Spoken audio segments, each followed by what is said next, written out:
വയനാട്ടിലുണ്ടായ പ്രകൃതി ദുരന്തം കേരളത്തിൽ മാത്രമല്ല രാജ്യത്തെമ്പാടും വലിയ ഒരു സഹതാപ വേലിയേറ്റം തന്നെ സൃഷ്ടിച്ചിരിക്കുകയാണ്. രാജ്യത്തിന് പുറത്തും ഇത് സാമാന്യം വാർത്തയായി. ഇപ്പോൾ വയനാടിനെ രക്ഷിക്കുക എന്നുള്ള ഒരു വലിയ ക്യാമ്പയിൻ നമ്മുടെ മാധ്യമങ്ങളിലും സാമൂഹ്യ മാധ്യമങ്ങളിലുമൊക്കെ നടന്നുകൊണ്ടിരിക്കുകയാണ്. പ്രമുഖരായ പല വ്യക്തികളും മുഖ്യമന്ത്രിയുടെ ദുരിതാശ്വാസ നിധിയിലേക്ക് വലിയ സംഖ്യകൾ വാഗ്ദാനം ചെയ്തിട്ടുണ്ട്.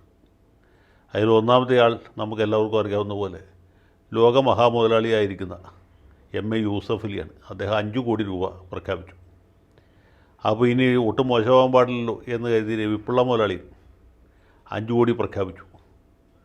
അതുപോലെ തന്നെ മറ്റ് പല ആളുകളും വലിയ ഉദാരമായ സംഖ്യകൾ പ്രഖ്യാപിച്ചിട്ടുണ്ട്. അഖില ലോക മുതലാളി എന്ന് പറഞ്ഞപ്പോൾ അതിനേക്കാളും വലിയ മുതലാളി, ഇന്ത്യ രാജ്യത്തിൻ്റെ ഉടമസ്ഥൻ എന്ന് പറയാവുന്ന ഗൗതം അദാനി 5 കോടി പ്രഖ്യാപിച്ചിട്ടുണ്ട്. മുകേഷ് അംബാനി ഇതുവരെ ഒന്നും പറഞ്ഞിട്ടില്ല, പുള്ളി പറയും എന്നാണ് നമ്മളൊക്കെ വിചാരിക്കുന്നത്. ഇതിനേക്കാളൊന്നും ഒട്ടും കുറയാത്തൊരു സംഖ്യ, അല്ലെങ്കിൽ ഇതിനേക്കാൾ വളരെ വലിയ സംഖ്യ അദ്ദേഹം പ്രഖ്യാപിക്കും എന്ന കാര്യം ഉറപ്പാണ്. അതുപോലെ മലബാർ മലബാർ ഗ്രൂപ്പിൻ്റെ ഉടമസ്ഥൻ 3 കോടി പ്രഖ്യാപിച്ചിട്ടുണ്ട്. നമ്മുടെ സിനിമാ നടന്മാരായ മമ്മൂട്ടി, ദുൽഖർ സൽമാൻ, പിന്നെ തമിഴ് സിനിമാ നടന്മാർ, മറ്റു പലരും ഇതുപോലെ അവരാൽ പറ്റുന്ന രീതിയിൽ വലിയ വലിയ സംഖ്യകൾ പ്രഖ്യാപിച്ചിട്ടുണ്ട്. അത്ര പറ്റാത്തവർ അതിൽ കുറഞ്ഞ സംഖ്യകൾ കൊടുക്കും. അങ്ങനെ ഈ ദുരിതാശ്വാസ നിധി വമ്പിച്ച വിജയമായിട്ട് മാറും. ഈ വയനാട്ടിൽ മരിച്ച ആളുകളുടെ ദുഃഖം, അവരുടെ കണ്ണീര് തുടച്ചു മാറ്റാൻ എത്ര പണം കൊണ്ട് സാധിക്കുകയില്ല, എങ്കിലും അവർക്ക് കഴിയാവുന്ന രീതിയിൽ ആശ്വാസം നൽകാനായിട്ട് ഈ തുക ഉപയോഗിക്കാൻ കഴിയും എന്നാണ് നമ്മളൊക്കെ കരുതുന്നത്. ഇതൊരു ഭാഗത്ത് കൂടി നടക്കുമ്പോൾ തന്നെ മറുഭാഗത്ത് ഇതിനെതിരായ വലിയ പ്രചരണം നടക്കുന്നുണ്ട്. അത് പ്രധാനമായിട്ടും കോൺഗ്രസ്സുകാരുടെയും BJPക്കാരുടെയും ലീഗുകാരുടെയൊക്കെ ഗ്രൂപ്പുകളിലാണ് സംഭവിക്കുന്നത്.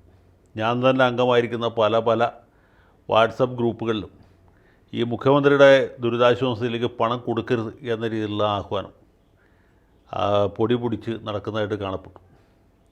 അവർ ചെയ്യുന്നത് ഒന്ന്, ഈ 24 ന്യൂസ് ചാനലിൽ അവതാരകൻ ഹാഷ്മി താജ് ഇബ്രാഹിം നടത്തിയ പഴയ ഒരു പരാമർശമാണ്. ആ പരാമർശം നടത്തിയത് എറണാകുളം കളക്ടറേറ്റിലെ ഒരു ജീവനക്കാരൻ ദുരിതാശ്വാസ നിധിയിൽ നിന്ന് കുറച്ച് സംഖ്യ വെട്ടിച്ചു. അത് പാർട്ടിയുടെ ചില നേതാക്കന്മാരും കൂടി കൂടിയിട്ട് ഇവർ വീതിച്ചെടുത്തു എന്ന രീതിയിൽ വാർത്ത വന്നപ്പോൾ അന്ന് ഈ വാർത്താ അവതരണത്തിൻ്റെ ഭാഗമായിട്ട് അദ്ദേഹം പഞ്ച് ഡയലോഗ് അടിച്ചാണ്. ഇത് എത്രയോ കൊല്ലം മുമ്പ് നടന്ന കാര്യമാണ്, 3 കൊല്ലം മുമ്പോ മറ്റൊന്ന് നടന്നൊരു കാര്യം. അന്നത്തെ ഒരു വീഡിയോ ക്ലിപ്പ് എടുത്ത് ഇപ്പോൾ പ്രചരിപ്പിക്കുന്നുണ്ട്. അതുകൂടാതെ ഇത് സംബന്ധിച്ച പത്രവാർത്തകൾ, ഈ പണം എങ്ങനെ തട്ടിച്ചു, എന്തിന് തട്ടിച്ചു, എങ്ങനെ വിനിയോഗിച്ചു എന്നൊക്കെ കാണിക്കുന്ന മനോരമയുടെയും മാതൃഭൂമിയുടെയൊക്കെ ക്ലിപ്പ്, അതിൻ്റെ വാർത്തകളെടുത്ത് അതും നിർബാധം പ്രചരിപ്പിക്കുന്നുണ്ട്. മാത്രമല്ല, CPM കളമശ്ശേരി ഏരിയ സെക്രട്ടറി ആയിരുന്ന സഖാവ് സക്കീർ ഹുസൈൻ്റെ പടം വച്ചിട്ട് ഇവനെ പോലുള്ളവരുമാണ് പണം തട്ടിയത്, ഇവർക്ക് തട്ടാൻ വേണ്ടി ഇനിയും പണം കൊടുക്കേണ്ടതുണ്ടോ എന്നൊക്കെ ചോദിച്ച് ആ ഭാഗത്ത് കൂടി പ്രചരണം നടക്കുന്നുണ്ട്. മുഖ്യമന്ത്രിയുടെ ദുരിതാശ്വാസ നിധിയിലേക്ക് പണം താല്പര്യമുള്ളവരെ കൊടുക്കാവൂ, ആലോചിച്ചിട്ട് വേണം കൊടുക്കാൻ എന്ന രീതിയിൽ എന്തോ ഒരു വീഡിയോ അപ്ലോഡ് ചെയ്തതിന് നമ്മുടെ ഷാജൻ സ്കറിയക്കെതിരെ തിരുവനന്തപുരത്ത് പോലീസ് കേസ് രജിസ്റ്റർ ചെയ്തിട്ടുണ്ട്. ഷാജൻ ഇനി ഒളിവിൽ പോകേണ്ട വരുമോ എന്നറിയില്ല. ഭാരതീയ ന്യായ സംഹിതയിലെയും ഈ ഡിസാസ്റ്റർ മാനേജ്മെൻറ്റ് ആക്ടിലെയും ഏതൊക്കെയോ വ്യവസ്ഥകൾ ഉപയോഗിച്ചിട്ടാണ് ഇദ്ദേഹത്തിനെതിരെ കേസ് രജിസ്റ്റർ ചെയ്തിട്ടുള്ളത്. പുള്ളി പിന്നെ അണ്ടർഗ്രൗണ്ടിൽ പോകേണ്ട വരുമോ, ഇനി സുപ്രീം കോടതിയിൽ പോയാലേ ജാമ്യം കിട്ടുള്ളൂ എന്ന് നമുക്കറിയില്ല. അപ്പോൾ ഈ രീതിയിൽ പോലീസ് അധികാരം വളരെ വ്യാപകമായിട്ട് ഉപയോഗിച്ചുകൊണ്ടിരിക്കുകയാണ്. മുഖ്യമന്ത്രിയുടെ ദുരിതാശ്വാസ നിധിയെക്കുറിച്ച് ഒരു അക്ഷരം വേണ്ടിപ്പോരുത് എന്നാണ് പഴയ സന്ദേശം സിനിമയിലെ ഡയലോഗ് ഓർമ്മിപ്പിച്ചുകൊണ്ട് പോലീസ് പറയുന്നത്. പോലീസിന് കേസെടുക്കാനും പ്രതികളായി കുറ്റം ചാർത്തപ്പെടുന്നവരെ ബുദ്ധിമുട്ടിക്കാനും തീർച്ചയായിട്ടും സാധിക്കും. സർക്കാർ ഉദ്യോഗസ്ഥന്മാരാണെങ്കിൽ സസ്പെൻഷൻ ഉറപ്പായിട്ടും കിട്ടും. പക്ഷേ ഇവരെ കോടതിയിൽ ശിക്ഷിപ്പിക്കാൻ പറ്റുമോ എന്നുള്ള വേറെ ചോദ്യമാണ്. അത് അവിടെ നിൽക്കട്ടെ. ഇനി ശിക്ഷിക്കാൻ വേണ്ടി അല്ലെങ്കിൽ പോലും കേസെടുക്കൽ തന്നെ ഒരു ശിക്ഷയാണ് എന്നുള്ളതുകൊണ്ട് എൻ്റെ വ്യക്തിപരമായ അഭിപ്രായം, കഴിയാവുന്നത്ര ആളുകൾ മുഖ്യമന്ത്രിയുടെ ദുരിതാശ്വാസ നിധിയുമായിട്ട് സഹകരിക്കുന്നതാണ് നല്ലത്. കാരണം ഈ പണം ചാർട്ട് ചെയ്യാനായിട്ട് വേറെ യാതൊരു മാർഗവും ഇന്നത്തെ നിലയ്ക്കില്ല. അല്ലെങ്കിൽ പിന്നെ DYFIക്കാർ ചെയ്യുന്ന പോലെ ഒരു ബനിയനൊക്കെ ഇട്ട് അവിടെ പോയി രക്ഷാപ്രവർത്തനം നടത്തണം, അല്ലെങ്കിൽ SDPIക്കാരോ RSSകാരോ ചെയ്യുന്ന പോലെ ചെയ്യണം. അതുമല്ലെങ്കിൽ ചില മതമേലധ്യക്ഷന്മാരൊക്കെ ചെയ്യുന്ന പോലെ അവനവൻ്റെ വീട്ടിൽ അല്ലെങ്കിൽ മെത്രാനർമലയിൽ ഇരുന്നുകൊണ്ട് ഇവരുടെ കണ്ണീരൊപ്പും എന്ന് വെറുതെ പ്രഖ്യാപിച്ച് സന്തോഷമായിട്ട് ഇരിക്കാം. അതും നല്ല പരിപാടിയാണ്. അതൊന്നും അല്ലാതെ നമുക്ക് ഏതായാലും മേപ്പാടിയിൽ പോയിട്ടോ അല്ലെങ്കിൽ ചൂരൽ മലയിൽ പോയിട്ടോ ദുരിതാശ്വാസ സഹായം ചെയ്യാൻ പറ്റുകയില്ല. DYFIക്കാരെ പോലെ അല്ലെങ്കിൽ സേവാഭാരതിക്കാരെ പോലെ അവിടെ പോയി ശ്രമദാനം ചെയ്യാനും പറ്റുകയില്ലെങ്കിൽ പിന്നെ എന്ത് ചെയ്യാൻ പറ്റും? പണം കൊടുത്ത് സഹായിക്കുക എന്നുള്ളതാണ്. അപ്പോൾ അത് കഴിയാവുന്നത്ര ആളുകൾ ചെയ്യുന്നതാണ് നല്ലത്. ഇതിനേക്കാൾ മെച്ചപ്പെട്ട വേറൊരു മാർഗ്ഗം ഇതുവരെ കണ്ടുപിടിച്ചിട്ടില്ല എന്നുള്ളതുകൊണ്ട്.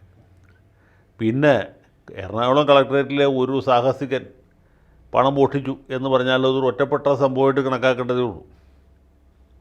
അതിൽ സക്കീർ ഹുസൈനെ പോലുള്ള ധീര സഖാക്കളുടെ പങ്കാളിത്തവും അവരുടെ ചരിത്രപരമായ ദൗത്യവും ഞാൻ വിസ്മരിച്ചുകൊണ്ടല്ല പറയുന്നത്. ഏതായാലും അങ്ങനെ ഉണ്ടെങ്കിൽ പോലും അതിൻ്റെ പേരിൽ ഇങ്ങനെ ഒരു സഹായം മുടക്കുന്നത് ശരിയല്ല. ഈ രീതിയിലുള്ള പ്രചാരവേല ചെയ്യുന്നതും ശരിയല്ല എന്നാണ് എൻ്റെ അഭിപ്രായം. പിന്നെ പോലീസുകാരെ സംബന്ധിച്ചിടത്തോളം പറഞ്ഞാൽ അവർക്ക് ഇഷ്ടംപോലെ കേസുകൾ വേറെ ഉണ്ട്. ഇനിയും ഇതുപോലെ കേസുകൾ ഉണ്ടാക്കി അവർക്ക് പണി കൂട്ടേണ്ട യാതൊരു കാര്യവുമില്ല. പിന്നെ സർക്കാർ ഉദ്യോഗസ്ഥന്മാരുടെ സാലറി ചലഞ്ച് മിക്കവാറും നാളെയോ മറ്റന്നാളോ പ്രഖ്യാപിക്കാൻ സാധ്യതയുണ്ട്.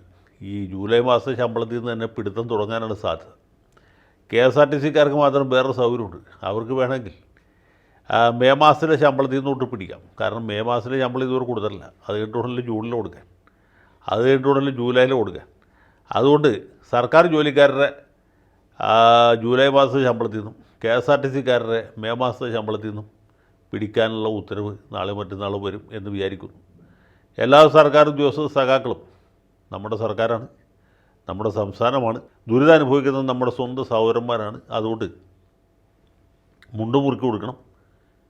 ഈ ശമ്പളത്തിൻ്റെ സർക്കാർ പറയുന്ന ഒരു വിഹിതം ദുരിതാശ്വാസത്തിലേക്ക് അടയ്ക്കുകയും ചെയ്യണം എന്ന് അഭ്യർത്ഥിച്ചുകൊണ്ട് ആഹ്വാനം ചെയ്തുകൊണ്ട് എളിയ വാക്കുകൾ അവസാനിപ്പിക്കുന്നു. ജയ് ഹിന്ദ്.